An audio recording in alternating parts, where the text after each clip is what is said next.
Hi, I'm Eddie Obeng, and this is How.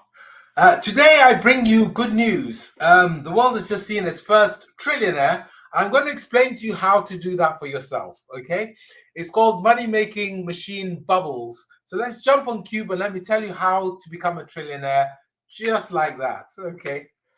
So welcome to Cube, where, as you know, the sun is always shining. This is one of my favorite cubicles. Uh, the fame of this cubicle is the one we offered to the G7 when they were trying to save the planet and they were struggling to travel with lockdowns.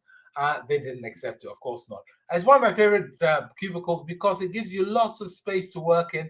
And there's plenty of places for breakouts, for discussion. As you know, the pink carpets on the floor mean that you have sound zones, so you can only hear the people you're talking to. And there's a massive auditorium at the front here with all these chairs. And when you zoom in on the chairs, you get to see whatever's on the big screen. And I've got all the G7 people on the big screen. So let's jump and have a look at the small demo whiteboard where I've set up how to become a trillionaire. So the starting story, of course, is a trillion is what's known as an awful lot of money. So if you want to understand numbers, if you count to 10, it takes you 10 seconds. If you count to 100, it takes you 2 minutes. If you count to 1,000, I think it takes you 12 minutes. If you count to 1,000,000, it takes you, I can't remember how long. But if you count to 1,000,000,000, it takes you like 32 years. And so a trillion is 1,000 times 32 years. That's how to understand how big this number is. So how do you get there? I'll tell you. Well, my best friend, Jacob Hodgson, we used to chat every Saturday or Sunday morning, and he was a top researcher, and he would talk about research, and I would talk about business, and we'd swap ideas, and we really cross-fertilized brilliantly. And then one day he said to me, "Eddie, are you on WhatsApp?" I said, "No, I'm not on WhatsApp." He said, "You must be on WhatsApp. It's brilliant. It's free." I went, "Jacob, I'm not going on WhatsApp, okay?" So anyway, he went away, and then the next day, my sister called me, and she said, "Oh, are you on WhatsApp yet?" I said, "No." She said, "You should be on WhatsApp. It's free. It's brilliant. It's free." I went, same words from my sister, from Jacob. Okay. Then my mom said to me, "Are you on WhatsApp?" Okay. So something strange was going on there. It was like all my friends and neighbors and my family were suddenly trying to sell me software. It was most bizarre. And so I got very suspicious and I started looking into what it was. And I realized that it was just a new world focus. In the old world, when you're trying to grow your business, you find the customers. But in the new world, when you're trying to grow your business, you get the customers to find the customers on your behalf. If you have a sales force of 3, they can contact 3 customers a day. You grow in a linear way and you have the odd good year. If you can figure out how to get your customers to sell to customers, when you have 1 customer, they sell to 1. When you have 2, they sell to 2. So that's gone up. When you have 3, they sell to. So basically, you get an exponential rise in the number of customers with customers finding customers. And this particular approach is one way of growing really fast. The other underpinning thing you can do if you get it right is you can actually build a system which continues to make money irrespective of what you do. The first example ever was IBM. So IBM was famous for being a money-making machine. Why? Because everybody knew that if they bought IBM, they wouldn't get into trouble. Okay. So basically, there's this little loop in the middle here, which basically went along the lines of IBM is told what the new needs are. IBM develops the product, sells to the customer. When it sells to the customer, customer is satisfied. So the existing customer comes to depend on IBM, and then it goes round and round. Well, why did this happen? Why? Because one, IBM was creating the industry standards. It was fiercely competitive, and the sales rewards were very focused. So they always sold to the customer. At the same time, many products were sold with long contracts or long leases, which meant that you were going to get great financial returns. But also here, the customers assured on the purchase that they would be fine. They wouldn't get fired if they bought IBM. So by having these 4, I call them anchors, they're not root causes, they are 4 anchors, customers always satisfied. And this loop just went round. Now, if IBM had figured out how to do it in a new world way, instead of just using the salesman, they could have had exponential growth.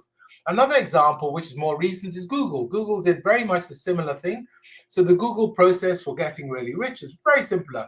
They convinced us that they would do no evil. That's why we all jumped onto Google, because they said, we'll do no evil. Yeah, oh, is it true? That does, of course, change. Many products are free to use, but generated great advertising revenues. 40% of the staff were given headroom, the engineers, to do what they want. They created the industry standards. Think about it. They give their staff space. They're fiercely innovative. They develop products to meet the customer needs. They attract new users because we all think do no evil. They will steal our data and use it for AI. So we get involved. The marketeers are satisfied because they can get to their adverts. They get great financial returns. Existing users come to depend on Google. Google's told what the new needs are because every time you do a search, you tell them, and it goes round and round. So you have this money-making loop here as well, which actually works. So this is another one. And you'll find that with very successful companies, which seem to almost effortlessly make money, there is a money-making loop in the middle. So how do you create one? Well, you build a bubble diagram. Go and have a look at the pets called bubble diagrams. It will explain how it works. But basically, a bubble diagram is a diagram of circles and arrows, where the circles are what's going on and the arrows flow in the direction of if then, and in the opposite direction it's a why. Normally we use bubble diagrams for analyzing things, but this time we want to use it for creating a $1 trillion business. So I'll give you your homework of what you've got to go and do so you can become a trillionaire. So what you're going to do here is you're going to take this MMMBubbles, and you'll see the questions at the top. Basically, you start off by saying, money isn't coming in as fast as we'd like. Money's going out faster than we'd like. More money is tied up in resources. And you use this to work out your current reality.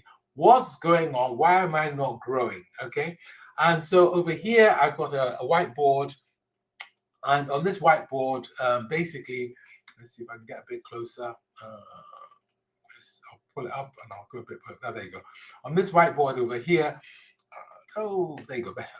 Okay, so what you have over here is you have a whiteboard, and then this whiteboard, let me change the color to, I'll go for sort of a dull red, okay?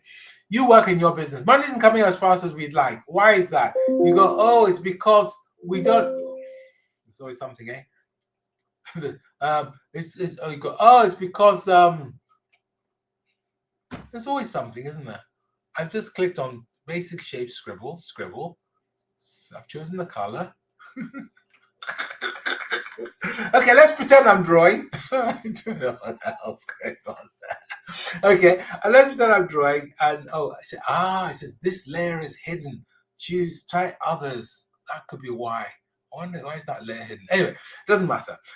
So you'd work out what was going on in your organization and what the anchors were, which is stopping you moving forward.